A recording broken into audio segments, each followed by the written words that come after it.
Clip number 769۔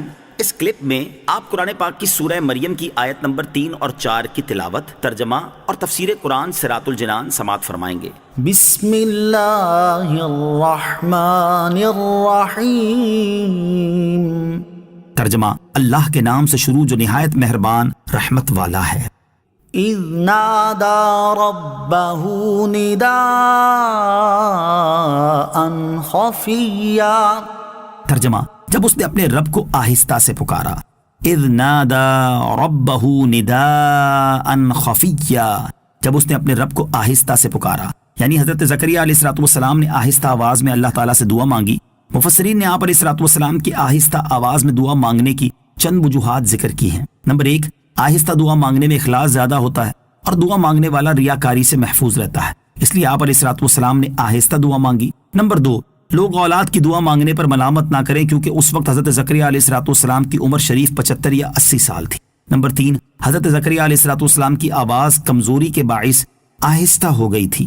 آہستہ آواز میں دعا مانگنے کی فضیلت اور دعا مانگنے کا ایک ادب۔ اس آیت میں حضرت زکریا علیہ السلام کے آہستہ دعا مانگنے کا ذکر ہے۔ آہستہ دعا مانگنے کی فضیلت کے بارے میں حضرت انس رضی اللہ تعالیٰ عنہ سے روایت ہے، نبی کریم علیہ السلام نے ارشاد فرمایا، آہستہ آواز میں دعا کرنا 70 بلند آواز کے ساتھ دعاؤں کے برابر ہے۔ نیز اس سے معلوم ہوا کہ آہستہ آواز میں دعا مانگنا دعا کے آداب میں سے ہے۔ اسی ادب کی تعلیم دیتے ہوئے ایک اور مقام پر اللہ تعالیٰ ارشاد فرماتا ہے، ادعوا ربکم تضرعا وخفیہ۔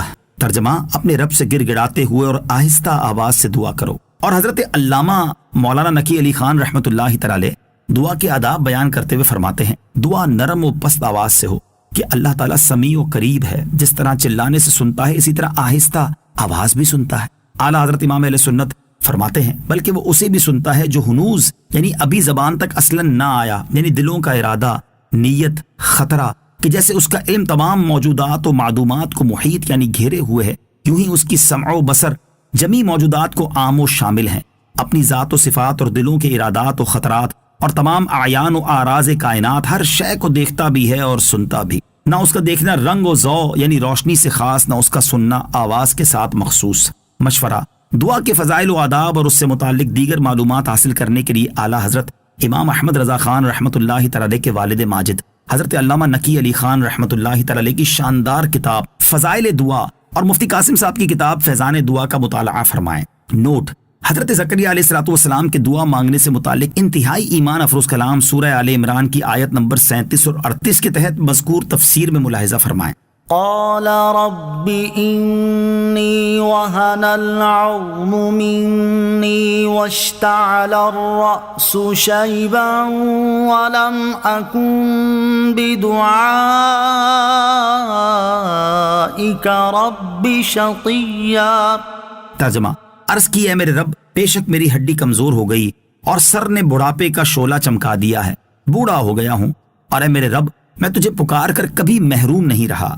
قال، عرض کی، حضرت زکریا علیہ السلام کے دعا مانگنے کا پورا واقعہ کچھ اس طرح ہے کہ حضرت زکریا علیہ السلام کی عمر شریف 75 یا 80 سال تک پہنچ چکی تھی، مگر آپ علیہ السلام کے پاس اولاد جیسی نعمت نہ تھی، اور آپ علیہ السلام کو اپنے رشتہ داروں میں سے بھی کوئی ایسا نیک صالح مرد نظر نہیں آتا تھا کہ جو آپ علیہ السلام کی وفات کے بعد اس قابل ہو کہ وہ آپ علیہ السلام کا جانشین بنے اور اللہ عز و جل کی طرف سے جو دین کی خدمت آپ علیہ السلام کے سپرد تھی اس کو انجام دے سکے، بلکہ آپ علیہ السلام کے کئی رشتہ دار شریر تھے اور آپ کو خوف تھا کہ کہیں میرے بعد یہ دین میں تبدیلیاں شروع نہ کر دیں، اسی وجہ سے آپ علیہ السلام بہت فکر مند رہا کرتے تھے۔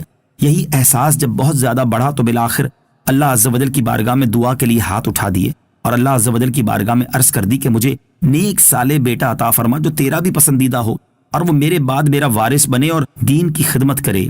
انی وہن العظم منی، بے شک میری ہڈی کمزور ہو گئی۔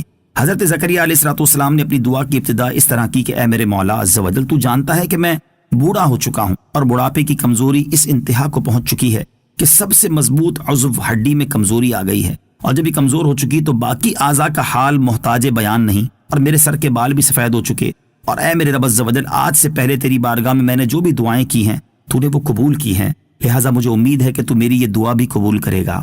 آیت رب انی وہن العظم منی سے حاصل ہونے والی معلومات۔ اس آیت سے چند باتیں معلوم ہوئیں۔ نمبر 1، جب بھی اللہ تعالیٰ کی بارگاہ میں دعا مانگی جائے تو پہلے ان امور کو ذکر کیا جائے جن سے دعا مانگنے والے کی عاجزی و انکساری کا اظہار ہو۔ نمبر 2، اپنی حاجت عرض کرنے سے پہلے اپنے اوپر اللہ عز و جل کی نعمتوں، رحمت اور لطف و کرم کا ذکر کیا جائے۔ نمبر 3، پہلے جو دعا قبول ہو چکی اسے دوبارہ دعا کرتے وقت اللہ عز و جل کی بارگاہ میں وسیلہ بنایا جائے۔ نمبر 4، انبیاء کرام علیہ الصلوۃ والسلام کی دعائیں قبول ہوتی ہیں، اسی لیے ان سے دعائیں کرائی جاتی ہیں۔ یوں ہی اولیاء کرام رحمۃ اللہ تعالی علیہم سے بھی اسی لیے دعا کرنے کا عرض کیا جاتا ہے کہ ان کی دعائیں قبول ہوتی ہیں۔